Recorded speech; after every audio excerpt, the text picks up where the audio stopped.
La clase pasada estuvimos viendo el tema del procedimiento administrativo en materia aduanera. Empezamos a ver la parte pues, de todo lo que conlleva lo que es el procedimiento administrativo en materia aduanera y obviamente lo que se conoce como PIMA o PACO incluso. Es decir, vamos a tener nosotros que tener mucho cuidado a la hora de realizar una operación de comercio exterior.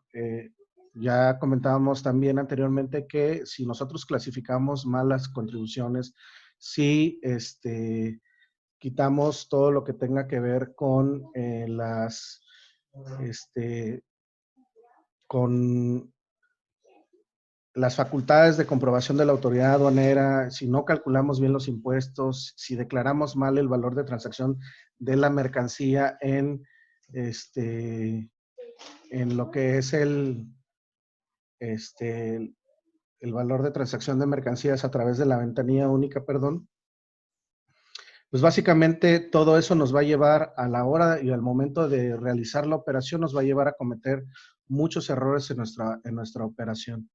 De tal suerte que en los tres momentos claves de la operación es cuando se activa el mecanismo de selección automatizado y nos puede tocar reconocimiento de aduanero. Cuando una vez ya salimos de la aduana, nos puede tocar una verificación de mercancías de transporte o cuando todavía ya la mercancía llega a mi domicilio fiscal, a la empresa, al negocio, y dentro de las facultades de comprobación de la autoridad aduanera pueden ejercer esa facultad de ir a mi domicilio fiscal y practicarme auditorías.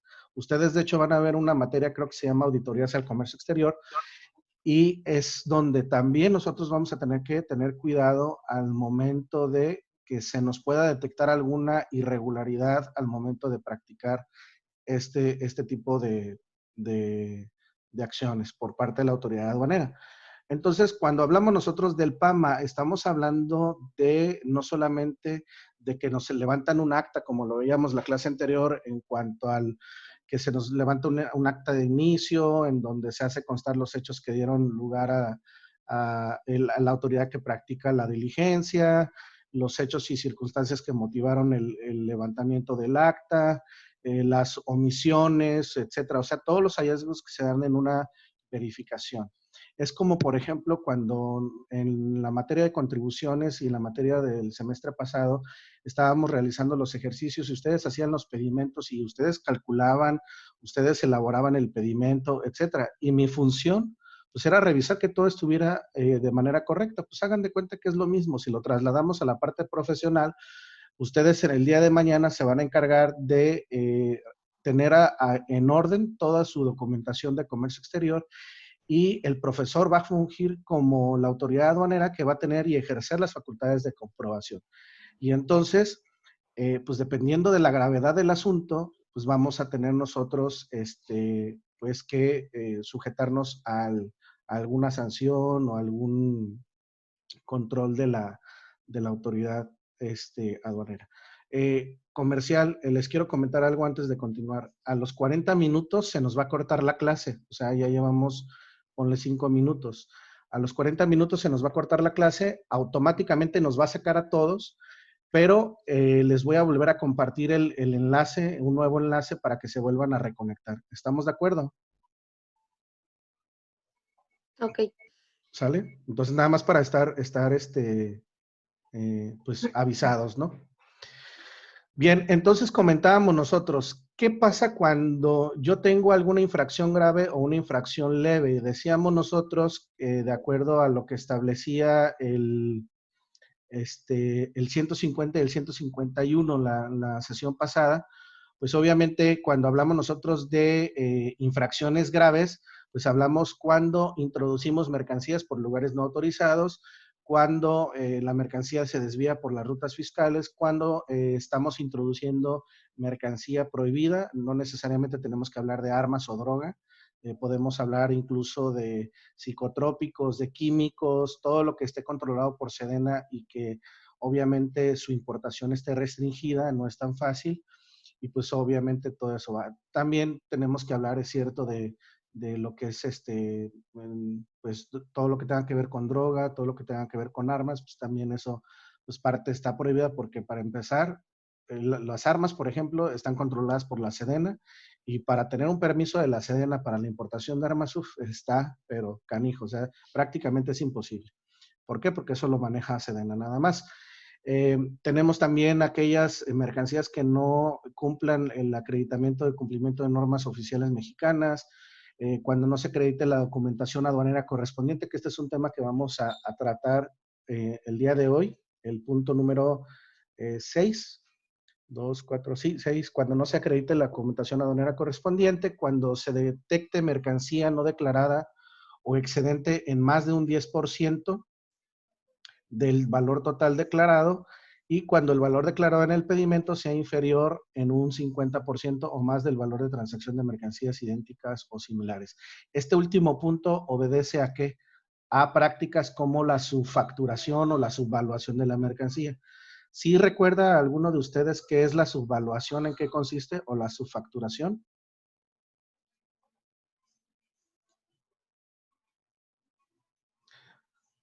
Joana, ¿en qué consiste la subvaluación? No recuerdo. ¿O la subfacturación? Mm, no recuerdo, pero Qué bruto, qué barba. Póngale 0. Ok, Litsi, a ver, usted sí recuerda.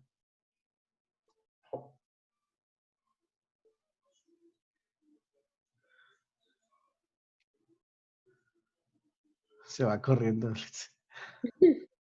A ver, dígame, Litsi, ¿qué es la subvaluación o subfacturación? Pati, ¿usted se acuerda? ay, Mande. ¿En qué consiste la subvaluación o subfacturación?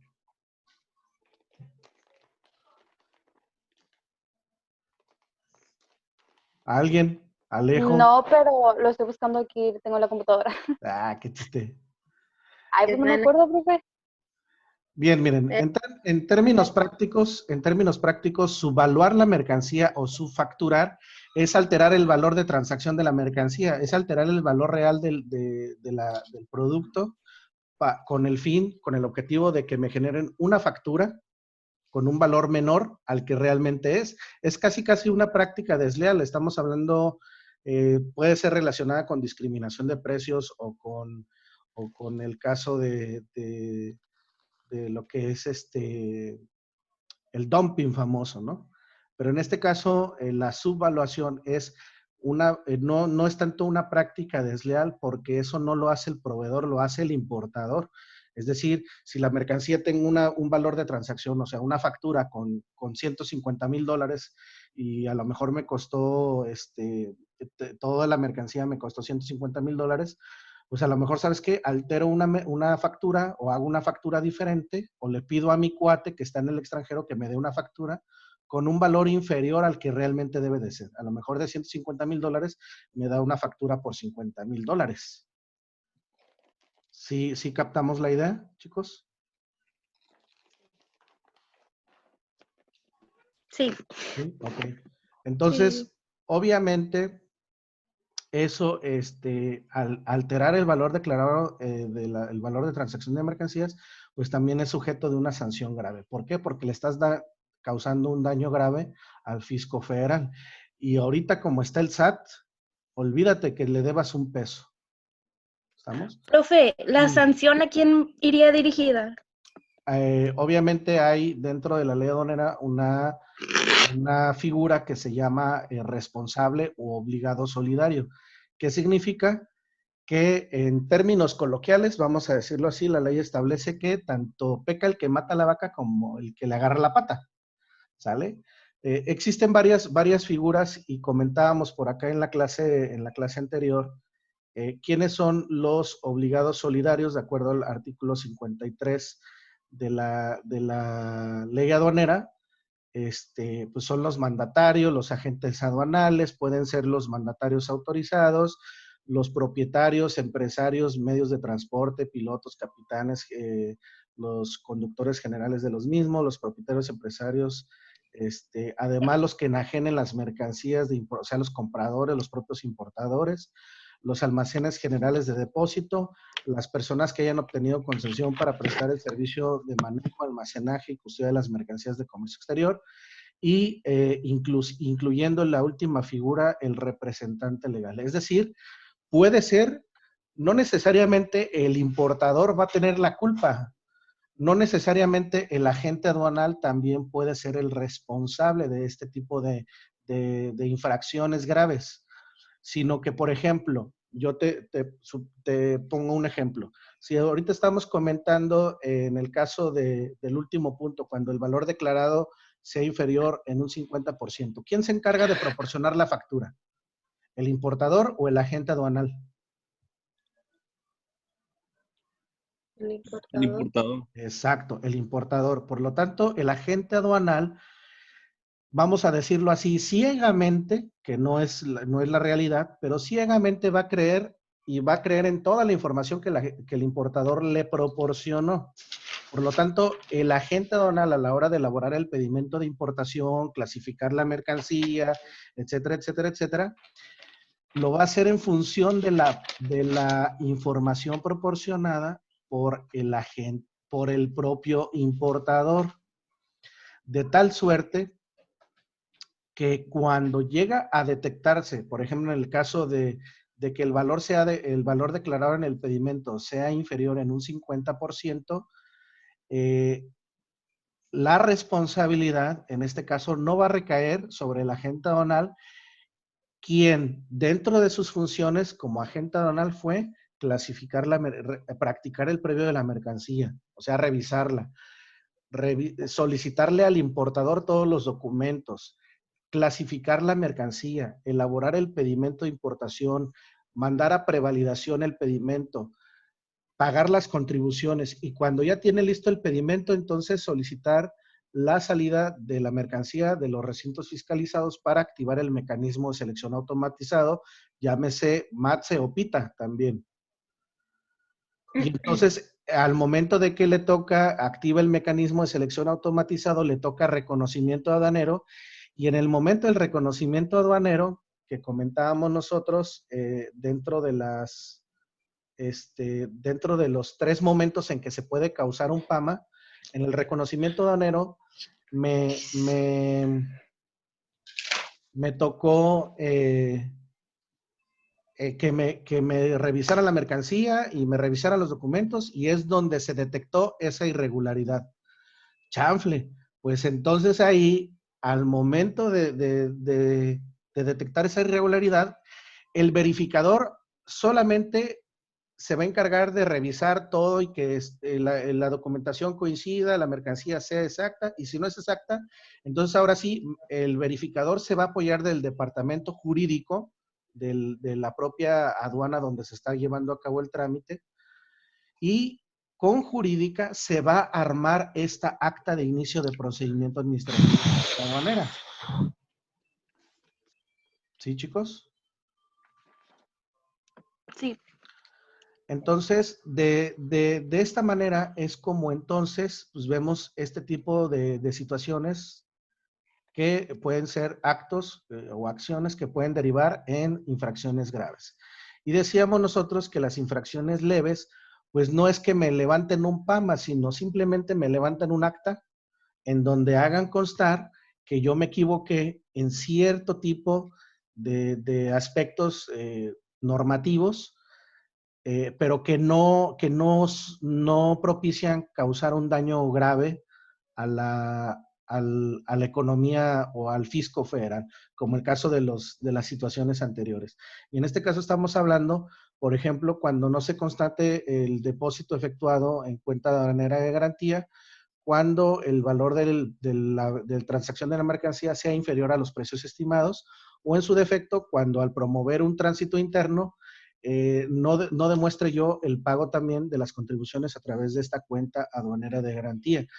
Y segundo, no se acredite el cumplimiento de las normas oficiales mexicanas de información comercial, sobre todo, como por ejemplo la NOM 051, que es para este tipo de productos, pues tiene que tener la etiqueta. Si no la tiene, pues obviamente no puede pasar.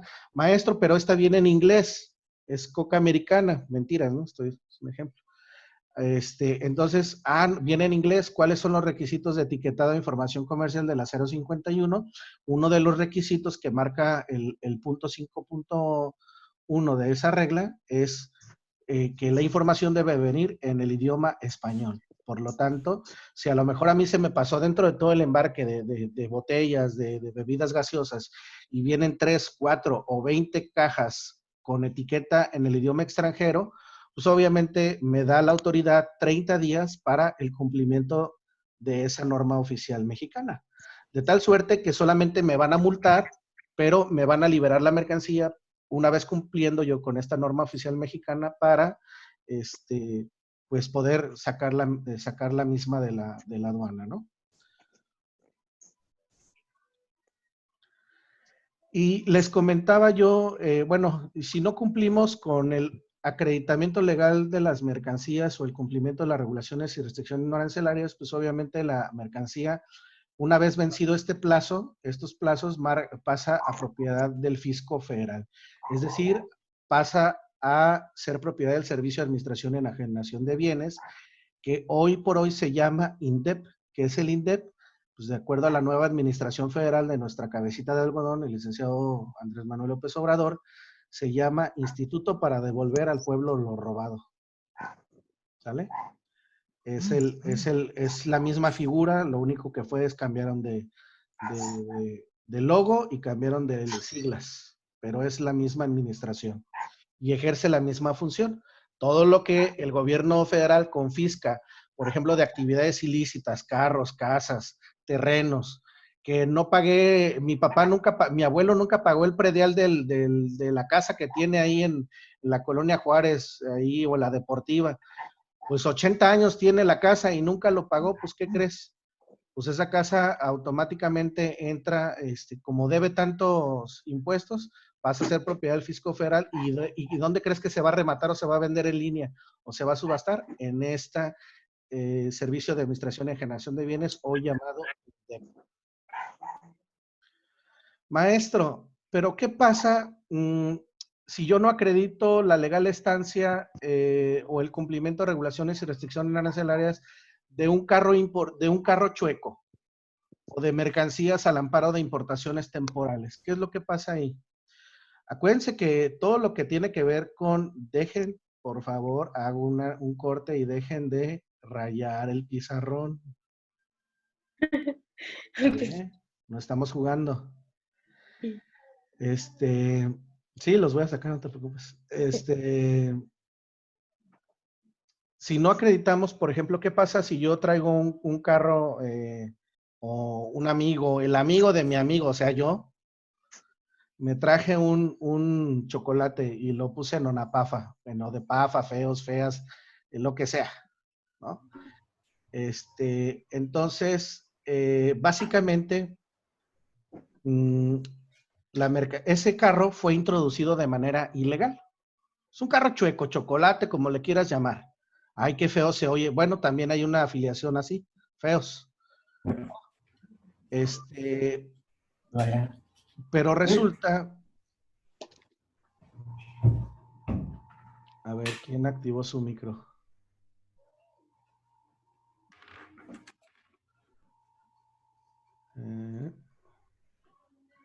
A ver, Chávez, Odalis, Sayas, bueno, ya lo apagó Sayas.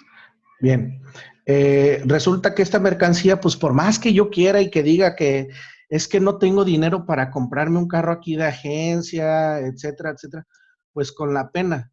Pero ustedes que están estudiando licenciados en Comercio Internacional, aunque les duela a sus familiares, a sus tíos, a sus amigos, a sus compadres, a sus novios, novias, esposos, esposas, o a cualquier persona que ustedes conozcan que tenga un carro o napafa, feos y demás, pues ustedes saben que ese carro fue introducido de manera ilegal. O sea, es un carro que está ilegalmente aquí en el país. Y entonces, ¿corro el riesgo de que me puedan quitar el carro? Pues sí, corres un gran riesgo. ¿Y qué podemos hacer al respecto? Sí, chale, Odalis.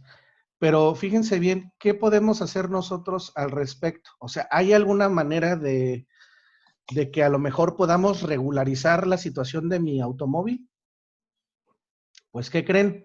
Vamos a consultar, por favor, chequen la regla general 2.5.1, por favor. Quedamos en quién íbamos a leer la regla 2.5. ¿Alguien la tiene ya? Yo. Ok, adelante. Regularización de mercancía 2.5.1. Para los efectos del artículo 101 de la ley, quienes tengan en su poder mercancías de procedencia extranjera y no cuenten con la documentación necesaria para acreditar su legal importación, estancia o tenencia distintas de las referidas en la regla 2.5.2, podrán regularizarlas importándolas de manera definitiva, para lo cual deberán cumplir con lo siguiente. 1. Tramitar un pedimento de importación definitiva con las claves que correspondan conforme a los apéndices 2 y 8 del anexo 22 y presentarlos en aduana de su elección ante el mecanismo de selección automatizada, sin que se refiera a la presentación física de las mercancías. Si el mecanismo de selección automatizada determina que debe practicarse el reconocimiento aduanero, el mismo se efectuará de manera documental. 2. Anexar el pedimento de importación definitiva, en su caso el documento mediante el cual se acredite el cumplimiento de las obligaciones en materia de regulaciones y restricciones no arancelarias, siendo aplicables las que rijan en las fechas de pago de las contribuciones correspondientes. Si la mercancía se encuentra sujeta a permiso o cupo, se deberá anotar en el pedimento la firma electrónica que demuestre el descargo total o parcial de dicho permiso o cupo. Tratándose de mercancía sujeta al cumplimiento de NOMS, serán aplicables las que rijan a la fecha de pago. 3. Al tramitar el pedimento de importación definitiva, deberán determinar y pagar el IGI, IVA y demás contribuciones que correspondan, así como las cuotas compensatorias. La base gravable de los impuestos alcanzados se calculará de conformidad con el título tercero, capítulo 3, sección primera de la ley. Para la determinación de la cantidad a pagar por concepto de contribuciones y cuotas compensatorias, se estará lo siguiente. Inciso A. Si es posible determinar la fecha de introducción de la mercancía al territorio nacional, se determinarán las contribuciones, cuotas compensatorias y medidas de transición causadas a esa fecha, mediante aplicación de las cuotas gravables y tipo de cambio de moneda vigente en la fecha que corresponda, en los términos de lo dispuesto en el artículo 56 de la ley. Al resultado derivado de la determinación se le adicionará la cantidad que proceda por concepto de actualización y recargos calculados de conformidad con los artículos 17A y 20 del Código Fiscal de la Federación, a partir del mes en que las mercancías se introdujeron al territorio nacional y hasta que se efectúe el pago, así como el pago del IVA que corresponda. Inciso B. En caso de no poder establecer la fecha de la introducción de las mercancías, se determinarán las contribuciones y cuotas compensatorias causadas a la fecha de pago mediante la aplicación de las cuotas bases gravables y tipo de cambio de moneda vigentes a esa fecha. Ok, y lea el Las siguiente párrafo y mercancías hasta que ahí se... para. Sí, Ok. Brenda, el siguiente Las párrafo y ahí se mercancías que se detiene. en algunas de las fracciones arancelarias del capítulo 87 de la TIGE deberán presentarse ante la aduana en la que tramite el pedimento de importación, excepto las mercancías que se clasifiquen en las partidas 8708 y 87.14 de la TIGE, así como los remolques y semirremolques. Ok, gracias, hasta ahí. Entonces, comentando esta parte, ¿no? O sea, en el caso de los automóviles que fueron introducidos de manera ilegal, sí se pueden regularizar. Sí hay, creo recordar que hay un plazo máximo para regularizarlo, pero independientemente de eso, sí se pueden regularizar de acuerdo a la regla general 2.51, pero tienen que realizar o tienen que cumplir con los 4 puntos que ahorita su compañera nos hizo leer de manera extenuante y muy completa, que fue una, pues obviamente se tiene que tramitar el pedimento de importación definitiva. incluso sin el requerimiento físico de la mercancía. Lamentablemente, tratándose de vehículos, la misma regla no se puede, no aplica. O sea, todos los productos clasificados en el capítulo 87, que estamos hablando de automóviles y vehículos automotores, por las dimensiones físicas del producto, en este caso del vehículo, pues forzosamente se tiene que presentar ese vehículo en la aduana de su preferencia y tramitar el pedimento respectivo. Maestro, híjole, pero ¿y si me detectan que el carro fue robado? Pues ahí sí ya lo perdiste. ¿Me explico? O sea, si tú estás consciente de que el carro lo compraste bien antes de comprarlo en el extranjero o que tú tienes la certeza efectiva de que no tiene reporte de robo, obviamente pues, no tienes por qué temer a que te lo vayan a quitar, ¿no? Pero adicionalmente de eso, obviamente los carros, los vehículos de procedencia extranjera usados, aparte de que se tienen que presentar físicamente, si fuera otra mercancía, no me obliga. Ahí lo que leyó su compañera dice que no es necesario presentar físicamente la mercancía, pero en el caso de los vehículos sí. Entonces, adicional a eso, al pedimento, pues tengo que anexar todos los documentos que acrediten el cumplimiento de las regulaciones y restricciones no arancelarias. Si ustedes clasifican un vehículo usado, se darán cuenta que hay una norma oficial mexicana en materia de cuidado del medio ambiente en cuanto a la emisión de partículas que se vayan a la capa de ozono y no sé qué más. O sea, partículas contaminantes, ¿no? Entonces tiene que estar verificado el carro en sus condiciones mecánicas para que pueda cumplir. Es decir, no te voy a autorizar la importación de una carcacha que viene sacando humo desde cuántos kilómetros hasta acá. No tiene caso, ¿no? Y la otra, pues obviamente determinar las contribuciones, todo lo que se dijo. Si se puede determinar la fecha exacta de la introducción, o sea, por ejemplo, si yo compruebo que el vehículo lo interné el 1 de enero del 2020, entonces todas las contribuciones se van a hacer efectivas con los tipos de cambio y tasas aplicables en ese momento. Si no tenemos la documentación o no podemos comprobar la introducción del vehículo, o de la mercancía de manera ilegal, no tenemos forma de comprobar la fecha de introducción, entonces, pues supongamos que yo ahorita quiero hacer la legalización o la regularización, más que legalización, se llama regularización de este carro, pues entonces me voy a sujetar a los tipos de cambio y a las tasas vigentes al día que efectúe yo esa regularización. Entonces, pues obviamente en estos días, pues no me conviene por la cuestión de que el tipo de cambio está pero por los cielos, ¿no? ¿Sale? Entonces, sí hay posibilidades de regularizar mercancías, en este caso, que se hayan introducido de manera ilegal. Pero también, y si no cumplo con todo esto, pues obviamente me embarga la mercancía y yo estoy sujeto a que me puedan quitar la mercancía. Y la otra forma o la otra parte donde a lo mejor yo no puedo comprobar la legal estancia de la mercancía o el cumplimiento de las regulaciones y restricciones arancelarias y por ende estoy sujeto a que me lo decomisen, ¿sí? Es cuando se vencen las importaciones temporales. A ver, alguien que me diga, ¿cuál es el propósito de una importación temporal?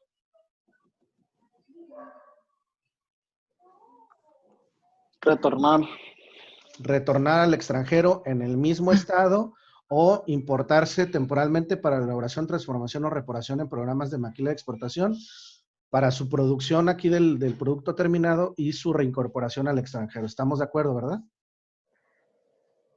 Para exhibiciones también. Exhibiciones y demás, exacto. Pero cuando hablamos nosotros de importación temporal, ¿qué implica? Implica que dependiendo el tipo de mercancía o el tipo de importación temporal que yo esté realizando, como bien ahorita nos dijo su compañero, tengo yo un plazo máximo de permanencia aquí en el país. Entonces, por ejemplo, semirremolques y todo eso pues, son 2 años, materia prima, boletines y otras cosas, insumos son 18 meses o 20 meses, etcétera, etcétera, etcétera. Equipo de cómputo, lo que dure el programa que se me autoriza a través de la Secretaría de Economía, y obviamente si se vence ese plazo y yo no lo retorné, no comprobé el retorno de ese producto de importación temporal, no comprobé su retorno al extranjero, pues obviamente si me dieron 18 meses y aquí ya tiene 20 meses, pues ¿qué crees? La mercancía ya se considera como mercancía que fue introducida al país de manera ilegal. Lo mismo, estamos hablando de la misma situación que tenemos acá. O sea, no estamos acreditando la legal estancia de la mercancía. En este caso, ya hablamos de mercancía introducida ilegalmente, pero ahora es el caso de importaciones temporales que ya venció su plazo de permanencia aquí en el país. Y entonces, para eso, tenemos nosotros la regla 2.5.2. ¿Sí? Y básicamente la regla 2.5.2 me dice exactamente lo mismo que la regla 2.5.1. Es decir, me dice, para efectos de regularización de mercancías en recinto fiscalizado, regularización de importaciones temporales vencidas y desperdicios. Ojo, recordemos, desperdicios también los tenemos que tener bien controlados para su retorno al extranjero o en su defecto hacer la importación debida, ¿sí? Si yo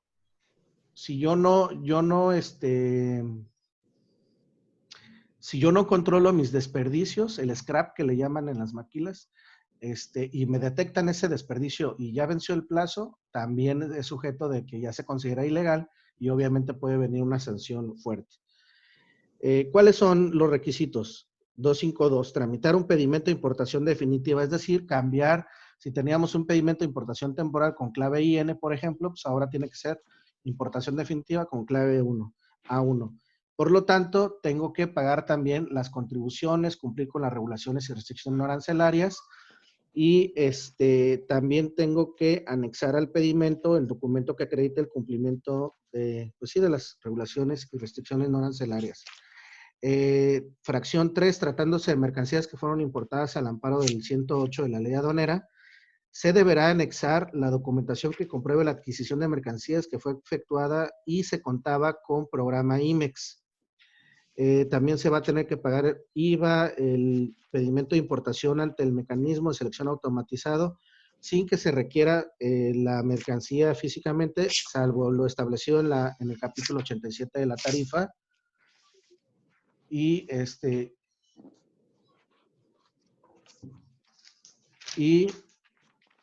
también informar a la autoridad de todo lo que se está realizando, ¿no? O sea, es prácticamente igualito, nada más que en este caso, pues tenemos que tener control no solamente de la importación temporal de la materia prima, sino también incluso de los desperdicios, ¿sale? En este caso, fíjense que las maquiladoras es de lo que más adolecen en ocasiones, porque al tener inventarios tan grandes de materia prima, de producto terminado, en ocasiones les es difícil a los encargados de comercio exterior, pues tener al 100%, a los encargados de inventario, tener al 100% sus stocks bien controladitos, bien localizados y demás. Yo les estoy hablando que, por ejemplo, ahora que fuimos a Tetacao el año pasado a trabajar con ellos, tenían problemas de maquinaria que ya habían comprado como hace, no sé, más de 10 años, y quién sabe dónde estaba la mercancía ya. Es más, tuvieron que haber importado la misma maquinaria porque la otra ya no la encontraron.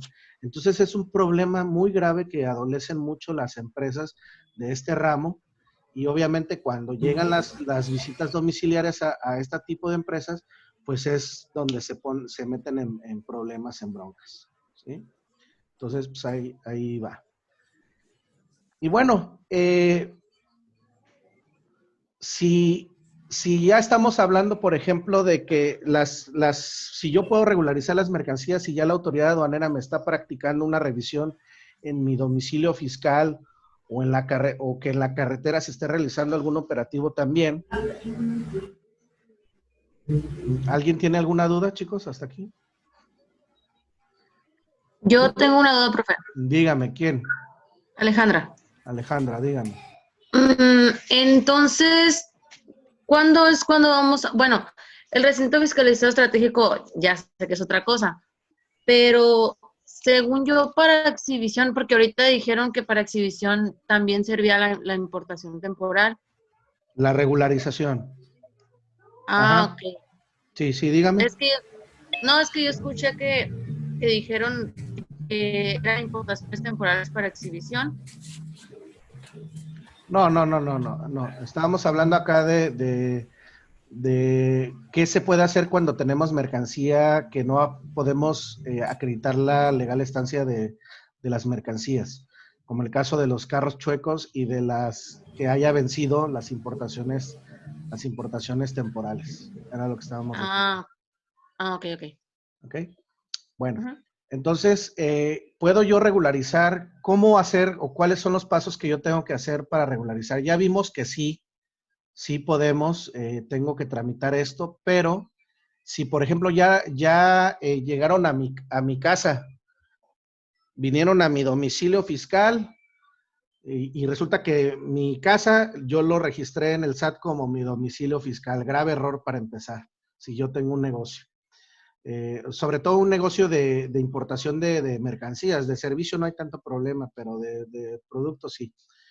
Y pues yo aquí ya estoy vendiendo, ya empecé a vender y demás. Bueno, pues acuérdate que la autoridad aduanera dentro de las facultades, otro de los momentos que estábamos hablando nosotros la clase pasada, que donde se pueden detectar irregularidades es a través de las visitas domiciliares, es decir, las revisiones de gabinete o de escritorio o las famosas auditorías administrativas que le llaman por ahí también.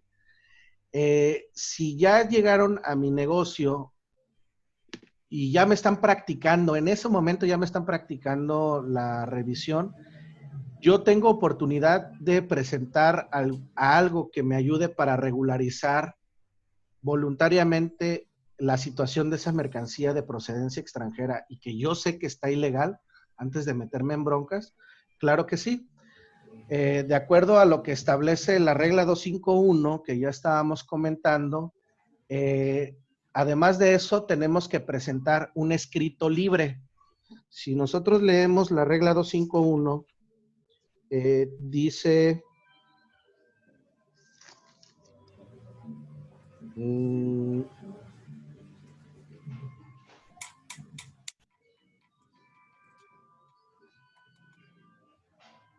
Ok, leyó su compañera en la 163. Brenda creo que leyó las mercancías que se clasifiquen en alguna de las fracciones arancelarias del capítulo 87 y hasta ahí se quedó.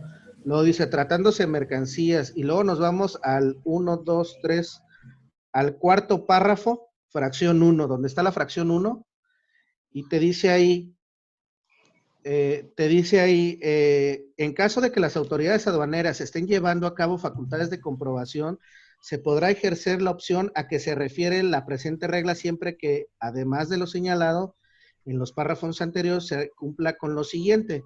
Y te dice ahí la fracción 1, informar mediante escrito libre. Bueno, resulta que ese escrito libre tiene que cumplir con una regla y con dos artículos. Una es la regla 1.2.2 de las reglas generales en materia de comercio exterior, y lo otro es el artículo 18 y 18A del Código Fiscal de la Federación. ¿Y qué es un escrito libre? Significa que no necesito de un abogado necesariamente para que me ayude a redactar esa carta o ese escrito libre. Es simple y sencillamente un documento que yo puedo realizar voluntariamente, ¿sí? Puedo realizar yo voluntariamente. Espérenme. Puedo realizar yo voluntariamente y ese documento debe de tener lo siguiente. Debe de ser un documento digital que contenga nuestra firma electrónica avanzada. Y número 2, tiene que tener el nombre, la denominación o razón social y el domicilio fiscal. Número 3, tengo que señalar la autoridad a la que estoy dirigiendo ese oficio, esa carta y el propósito de la promoción.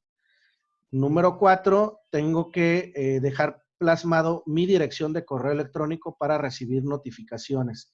Y por lo general, si yo tengo firma electrónica avanzada, yo tengo buzón tributario y en el buzón tributario tengo registrado también mi correo electrónico. Entonces, pues va junto con pegado.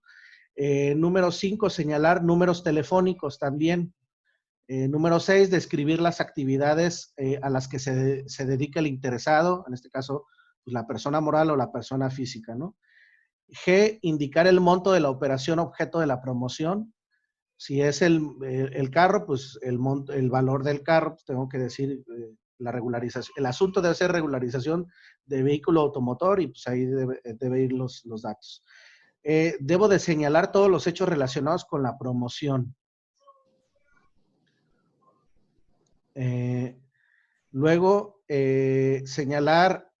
describir, las razones de negocio que motivan la operación planteada, indicar si el contribuyente se encuentra sujeto al ejercicio de las facultades de comprobación por parte de las autoridades y mencionar si se encuentra dentro del plazo que para las autoridades fiscales emitan la resolución. Es decir, que yo todavía cuando llegan a mi empresa a practicarme el reconocimiento aduanero y en ese momento yo decido voluntariamente a propósito solicitar una regularización de una mercancía de procedencia extranjera, yo lo tengo que hacer antes de que me notifiquen la resolución en los 10 días que se acaba el procedimiento.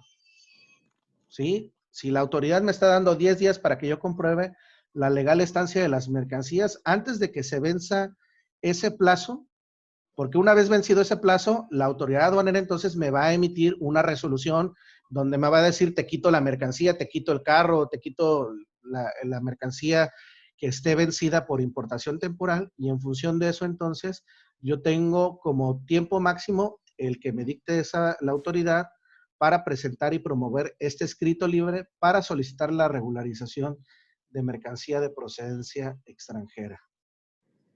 ¿Sí? ¿Alguna pregunta, Alejandra? No. No.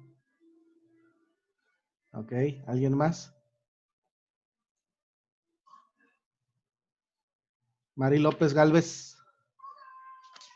¿No? Luis. ¿Alguna pregunta? ¿Alguna duda? Pati. Leti. Acaba de llegar, chale.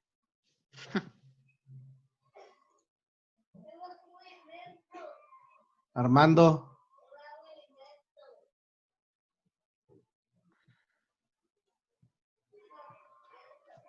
Ok, entonces, pues básicamente esto es lo que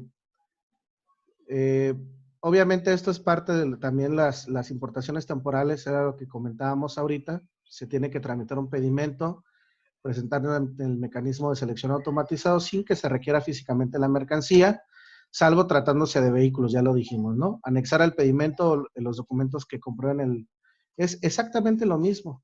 Anexar la documentación correspondiente a la autorización del programa IMEX y todo lo demás relacionado con el escrito libre, ¿no? Igual tiene que ser puede ser mediante escrito libre. ¿Hasta aquí alguna duda respecto al tema? ¿No? Entonces,